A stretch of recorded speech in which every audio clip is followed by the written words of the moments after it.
everyone, and sorry for the confusion. Um, I'm a business coach. I've been coaching mid-market and small businesses for 20 years. And the thing that I focus on is the gap between strategy and execution. And that is the problem I'm trying to solve. And I've been doing it for a number of years. And there's a gap that exists, and you need to bridge the gap between strategy and execution. And let me explain it this way. You know, if you're a small or mid-market company, customers always come first, right? You know, a customer calls, you deal with it first because that creates cash flow. It should be the number one priority of everyone in your company. But at the same time, companies default to that idea of serving the customers first, and everything you're serving your customers on takes up the whole brain and the whole organization, and no time is spent on strategy. So strategy defaults to, for most companies, just find more customers, not differentiation, finding new products for new customers, finding new markets for what you already sell. All the strategic moves go to the back. And even if a company has a good strategic retreat and creates a new strategic plan, it's very hard to get forward and execute that plan, because you go right back to work and the customers are hitting you in the face. Boom. What do? Work on the strategy or work on the customers? And I've turned that into a model called the rock and sand model. And I just want to explain this to you really briefly. Sand is all the things that a business does that allows them to invoice customers. It's always incredibly important. And in this business model, your company is right here at the bottom of the hole, and you're trying to get somewhere in the future, the top of the hole, and there's a whole pile of sand, which is customers and all the things you do with customers that allows you to invoice them to get cash, and you push that into the hole and you start moving up, and that's how you get to the future. Well, at the same time, there are rocks, and what my definition of rocks are initiatives, projects, interdisciplinary things you do within your organization that allows you to find more sand, more customers, more products to sell to the existing customers, all the various things. And guess what? When you move a rock into the hole and you're still able to push sand into the hole, you get growth that is multiplied. The same amount of effort delivers more growth. But this is, you know, what do? There's hundreds of rocks out there. Which one's the right one? How do you decide? That's the complexity that the business owner and CEO of small market and mid-market firms struggle with. So you have to understand the context, which is the cores, some basic strategy idea here. What's your core purpose? What are your values? Who is this core customer that loves you and wants to tell other people and likes to pay you? What is your promise to them? What are your strengths? And you decide and have those deep conversations to figure this out, so that you can figure the other side, which is the vision. Where are you going to be 10 years from now? What does 3 years look like? 3-year highly achievable goal, and the key thrusts in the next 3 years. Hey, you're going to grow a lot in 3 years. You're going to look different. What's going to be different about you 3 years than now? How you're doing it 3 years from now has to be different than the way you're doing it right now. Things are going to change. Bringing it back to 1 year in priorities, and then 90 days is segments on which you move a rock. And that's how you pick the rocks. And how you move the rocks is these conversations that you set up: daily huddle, weekly meeting, monthly meeting, make sure you're actually moving the rocks, quarterly meetings to pick the new rocks, and then annually strategic planning. So that's a very, very quick overview of this model.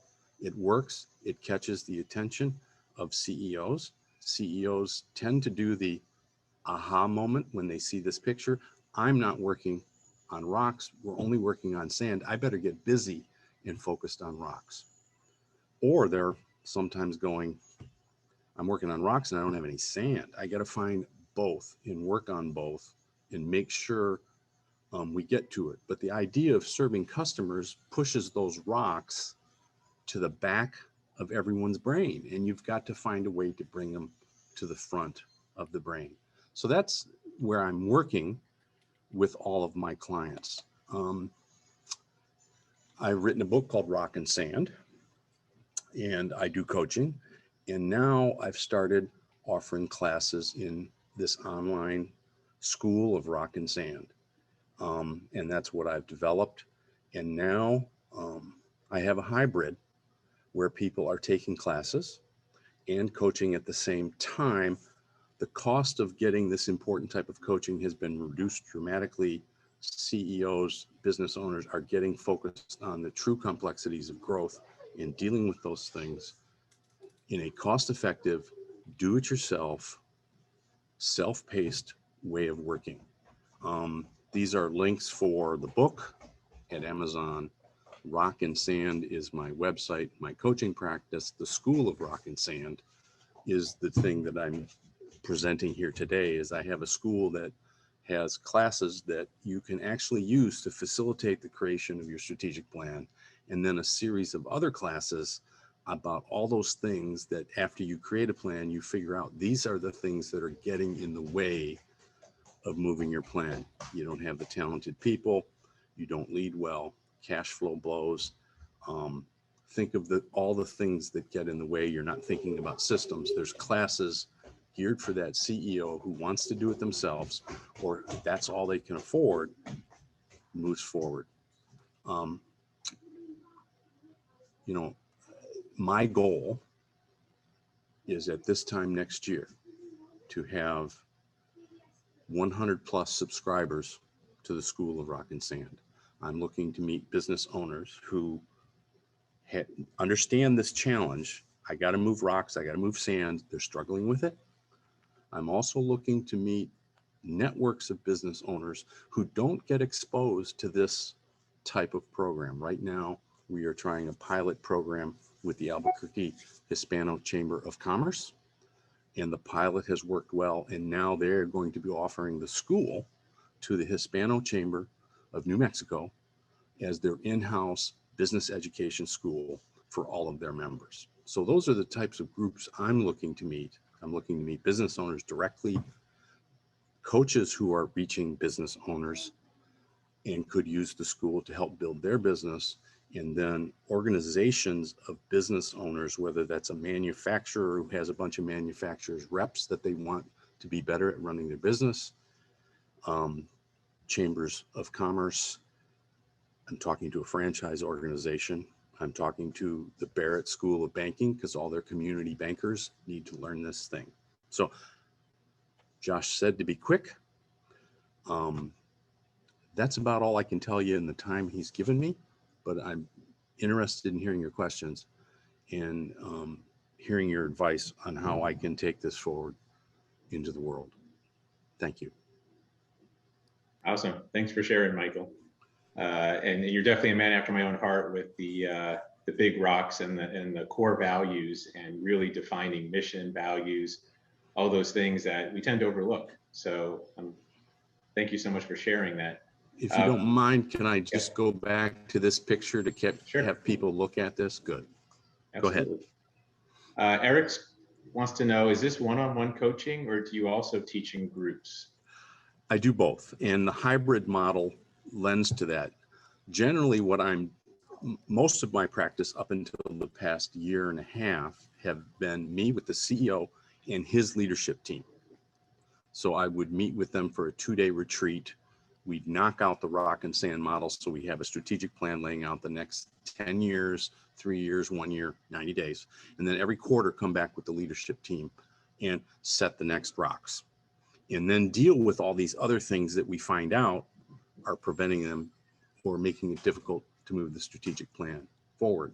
Now that I have the school, I can coach the CEO, guide him on how to use the classes to coach his team and work them through creating the plan, and he's working with them. It also can work in chamber the Hispano Chamber in New Mexico, a coach there is running a cohort way of coaching. He's coaching 7 business owners right now, and each week they take a different module of the master class of the rock and sand model, and then they come together and collaborate and hold each other accountable, and the coach kind of guides them, and they've been working their way through it, and they're thrilled to death.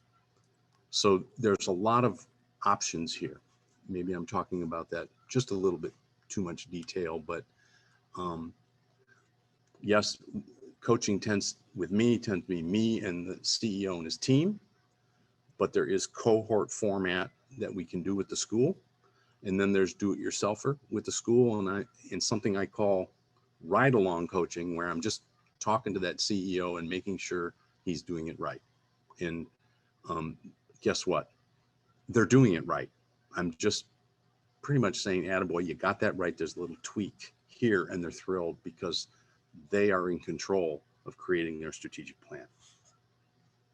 Good. Eric also has a follow-up comment just on the presentation in general. I'm not sure if you do this type of presentation elsewhere, but he says, I don't know if you've considered having a professional designer kind of lay this out, or do you kind of like the handwritten, more au naturel approach?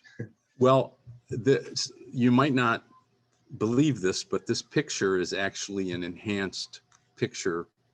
It's how I draw it out live. You know, I'm in a live session, I'm usually using flip charts because that's what connects with people and you're seeing their eyeballs. But this is one we created on a flip chart, and my handwriting isn't perfect, but it's pretty good. And we had a designer clean this up to make it bright and jump out and so on. But I'm finding helping the owner draw the picture themselves is what gets them to understand it. So I tend to want to stay here rather than a series of professional slides. Okay, fair enough.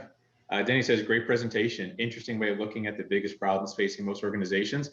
Have you set prices for your school? And let's start with that one. Have you set prices for your school? Yes. There's 2 pricing models. So if you go to the School of Rock and Sand, there is a price per course. If you want to just take a course and use it with your team, there's pricing for that. But there's also a subscription model. Now, if you take the Master Strategy course, you will, there's a price for it. It's $1,500. But you have the class available to you for a year. So you can keep going back and back to it, and back to it, and back to it for a year. I have a subscription model where all of the classes are available, and I think this is the best way to do this. It's $200 a month. There's a larger down payment to get started of $400 for the first month, and then $200 a month. And as long as you're paying monthly, you have all of the classes for you to use any way you want with your team.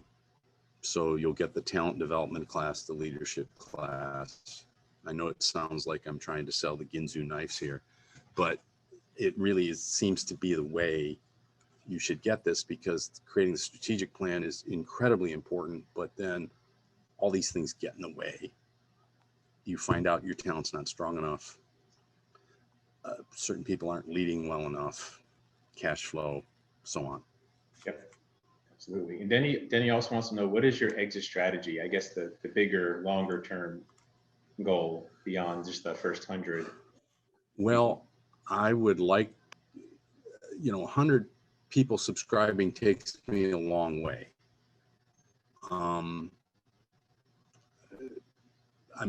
Maybe I'm not thinking far enough, and I should use my own rock and sand model to figure out where I am. But I am seeing this having partners with a series of coaches who are then resellers of the school to their clients and their organizations of business owners that they know. That's kind of the way I see it really expanding, is having coaches across North America, at least, although I'm talking to someone right now in Guatemala and someone in Pakistan and someone in Brazil, but they in turn resell the class to them, and we ride that into the sunset.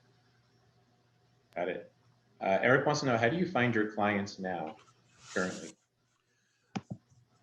The best way that I find my clients, and this has been true for 20 years, is getting in front of a group of business owners that want to learn how to grow and getting an opportunity to talk to them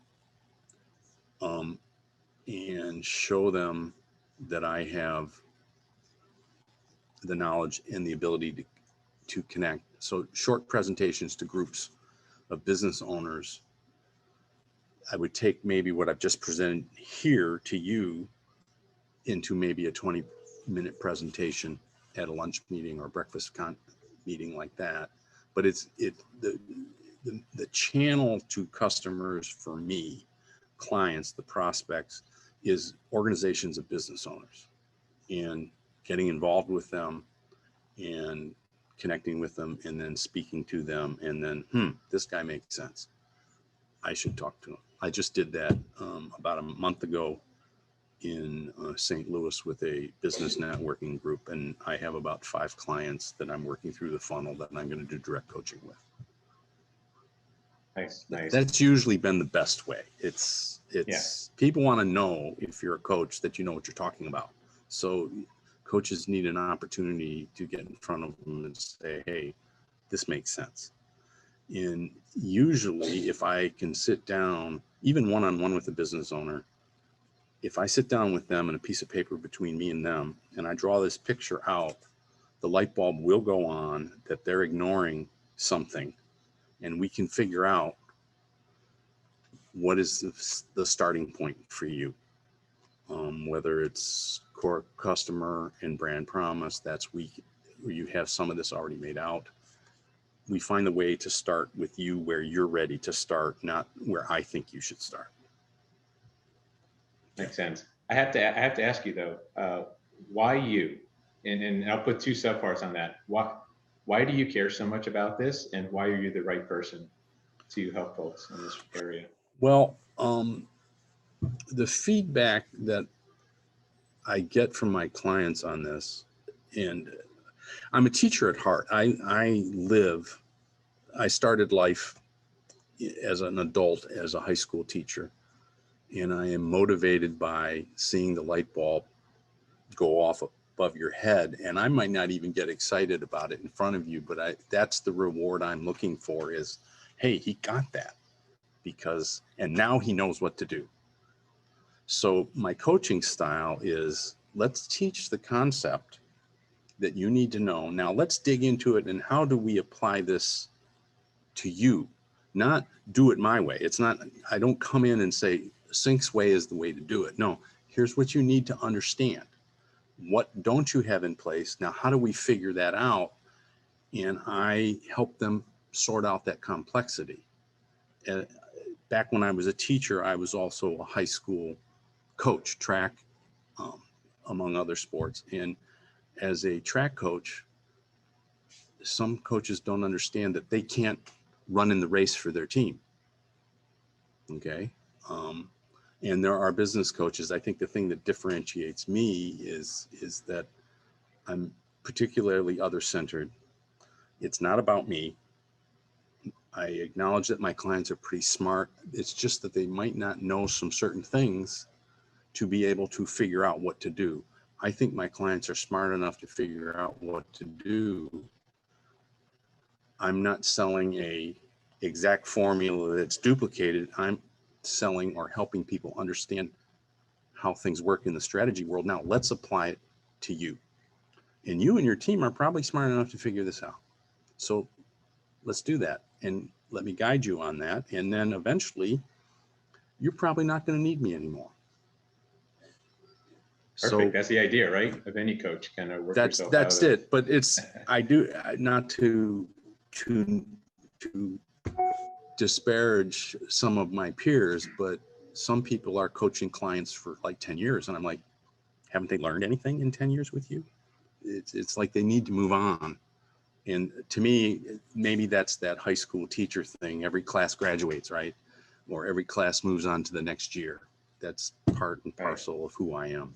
I don't know if that's answering your question, Josh. Yes, yes, that helps a lot. Veruska's got a question. Is the website accessible and responsive? In other words, if someone wants to take classes at the beach, for example, can they have an offline experience like that, or they have to be online to take your class? Right now, the classes are not downloadable. Okay. You have to take them online, unfortunately. But if you wanted to get them offline, call me and we'll figure it out. Right now, it's the classes are on a learning management system called Thinkific, which is a strong, very robust program. You know, but you need internet access. But I can set it up for downloadable, but no one's asked me that so far. So thank you for asking. So I'm going to have Eric ask our last and very important question. All right. Thank you very much, Michael. I'm glad you could make it. So, so good job. Our final question is, what can we as a community do for you? The best thing I think you can do for me is you see an organization of business owners that are ignored in this content area by coaches and consultants. And the word ignored is a different way of looking at it. The reason the Hispanic Chamber is very interested in this becoming their internal school, unfortunately, and not assigning blame, but most coaches or consulting firms or education firms bypass the Hispanic business owner market because it's too much hassle, or they don't think there's enough money or such like that. So ignored doesn't necessarily, that's who I'm looking for. The community banking, the Barrett School of Banking supports community banks. The big banks get all the help from consultants they need. The community banks don't get any. So they're interested in, they're ignored in this subject matter by the experts. So that's, I'm looking to if that might not be the best word. Underserved might be a better word, Eric. Okay. I'm talking to a manufacturer in St. Louis that runs his business very much according to the rock and sand model. He figured out it himself, right? But he wants all his manufacturers reps to do this. And they've been trying to put together a school for years. And of course they have customers to take care of, and they never get to putting together school. He's looked at this and he says, oh, okay, well, we're going to have you do it. And we're going to make the school available to all our manufacturer reps, and they have one in every state. I hope that's getting the idea is overlooked good businesses. There's a bunch of them out there that don't get exposed to this stuff. And that's who I'm looking to meet. That's the channel I'm trying to find. So introductions to those people and helping them create their internal business growth or business dynamics school that will help them grow. The Hispanic Chamber, the president of the chamber, is ecstatic about this. He's like, finally someone, people don't teach this stuff to us. And now we have something. Okay, great. All right. Well, thank you so much for your time and Sure. patience this morning.